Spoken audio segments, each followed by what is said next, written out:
Georges Brassens, à la mode cha-cha-cha ou mambo, s'est à retrouver sur le disque Brassens le Cubain, volume 1. Des classiques revisités comme Le Petit Cheval Blanc, Les Copains d'abord ou encore Les Amoureux des bancs publics. Merci à vous d'être avec nous. Isel Razoua, Hervé Franconi et Ricky James Fotso Guifo. Vous signez avec 5 autres musiciens ce très bel album, surprenant également. Et avant de revenir vers vous, on va écouter un extrait de ce disque avec Brave Margot. Écoutez. Le chat la prenant pour sa mère se mit à têter tout de go. Ému Margot le laissa faire, brave Margot. Quand passant à la ronde, trouvant le tableau peu commun, s'en alla le dire à tout le monde et le lendemain. Hey, quand Margot dégrafait son corsage pour donner la gougoute à son chat, tous les gars du village étaient la. Et Margot qui était simple et très sage, les humains c'était pour voir son chat. Tous les gars du village. Et on vous retrouve, Isel Razoua, Hervé Franconi et Ricky James Fotso Guifo qu'on a vu chanter à l'instant. D'abord, pourquoi Brassens? Ricky James. Ah, vaste question.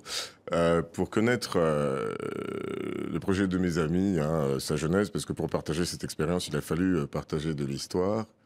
Je sais que c'est aussi l'histoire d'une belle rencontre amicale qui, dans ses origines, liait déjà Cuba à la France d'une certaine manière.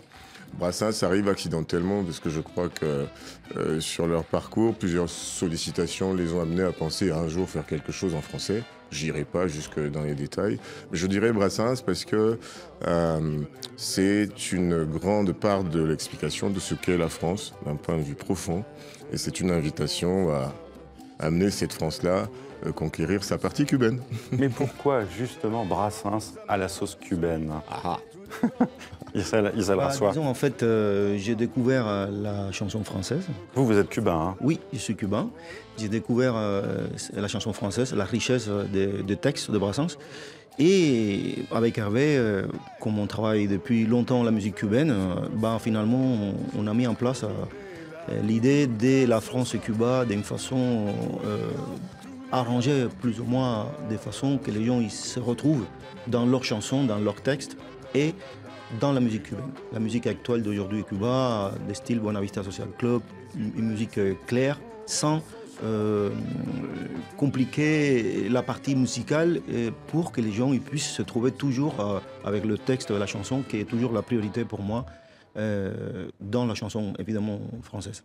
Est-ce qu'il est connu, Georges Brassens, à Cuba? Il a un peu chanté en espagnol. Oui, à Cuba, on connaît, mais on connaît vraiment pas beaucoup, parce qu'à l'époque, on connaissait pas. Moi, quand j'étais petit, je connaissais pas, en fait. J'ai découvert ça ici, quand je suis arrivé en France. Et même les versions de Paco Ibáñez? Non, on connaissait pas, en fait. Non. Moi, en tout cas, moi, j'ai pas connu... Non. On connaît autre chose à la France, mais on a connu beaucoup de choses, à l'histoire, la tradition, mais pas à Brassens, malheureusement, pour moi.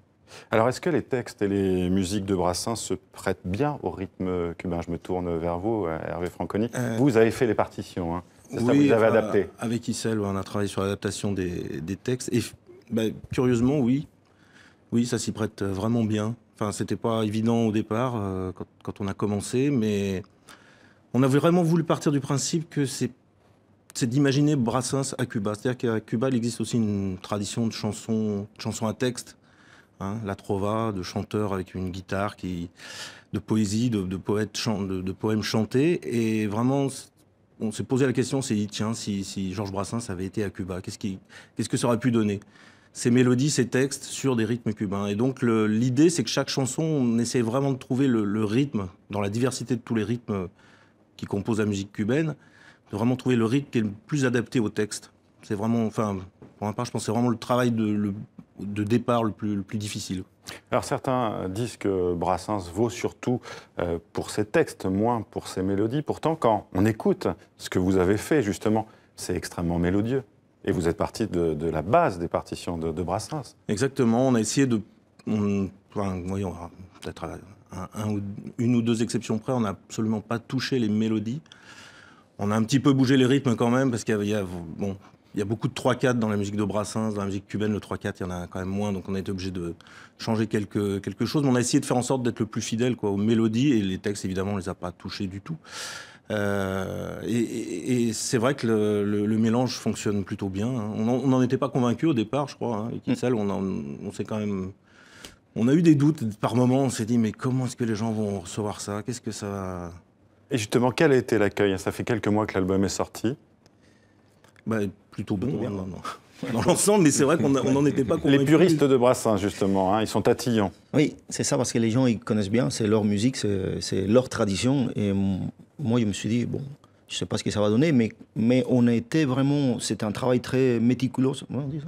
Oui, méticuleux, oui, c'est bien ça. Oui. Et pour trouver vraiment que la musique ne dérange pas le texte, en fait. Donc, on a, je pense... Il ne fallait pas que la musique soit trop forte, en fait, c'est ça aussi, c'est le risque. Non, trop forte, pas trop chargée, trop présente. Oui. On essaye quand même que voilà, ça reste le texte qui soit mis en avant, vraiment mis en avant. Et en même temps, c'est essayer de donner une relecture, un renouveau, quelque chose de nouveau qui puisse amener certaines personnes à réécouter ces chansons, qui au final sont quand même magnifiques. Si vous m'autorisez, ça m'inspire une pensée. En fait, une rencontre véritable est possible lorsque les termes de la rencontre n'annulent aucune des deux parties. Et ça, c'est vraiment la réussite de mes deux amis ici présents. Je n'ai pas participé à ces arrangements, donc je me sens très libre pour dire qu'il s'agit d'un travail, mais... Et vous êtes la voix. Sublime. Oula, et c'est mon honneur, c'est ma joie, c'est un cadeau de la vie. Je m'étale suffisamment là-dessus, sur scène et en dehors. Mais c'est ça, c'est que là, nous touchons à une rencontre qui grandit chacun des termes de la rencontre. Et ça, c'est rare. Vous savez, nous sommes à l'ère du copier-coller et c'est tellement facile de mettre ensemble des choses et puis de leur créer une harmonie artificielle. Et là, pour le coup, d'abord, il y a des années de pratique à travers une expérience que je salue ici, ancienne, qui s'appelait Tempo Forte, qui était une expérience de salsa énorme et reconnue par chez nous. Donc, il y a quand même une bande de gens qui ont travaillé cette tradition de musique-là pendant une belle quinzaine d'années. Vous me corrigez si je dis des bêtises. Et donc, un groupe de gens qui étaient prêts au moment de s'attaquer à ce sujet magnifique. Georges Brassens est totalement respecté, mais il est aussi totalement ensoleillé. On va écouter un nouvel extrait justement de votre album. On écoute. J'ai plaqué mon chêne comme un saligo, mon copain le chêne, mon alter ego. On était du même bois, un peu rustique, un peu brut, dont on fait n'importe quoi, sauf naturellement les flûtes. Joue maintenant les frênes, des arbres de Judée, 12 de bonnes graines, de haute futée. Mais toi tu manques à l'appel, ma vieille branchée de campagne, mon seul arbre de Noël, mon pain de cocaïne. Auprès de mon arbre, je vivais heureux, j'aurais jamais dû m'éloigner de mon arbre. Près de mon arbre, je vivais heureux, j'aurais jamais dû le quitter. Auprès de mon arbre. Ricky James Wotso, Guifou, est-ce que c'était difficile pour vous de vous attaquer à un monument tel que Georges Brassens? Difficile ne me semble pas le terme qui convient. Ça vous faisait peur, en tout cas? Oui. Ouais. Et il est essentiel d'avoir peur lorsqu'on veut avoir énormément de plaisir.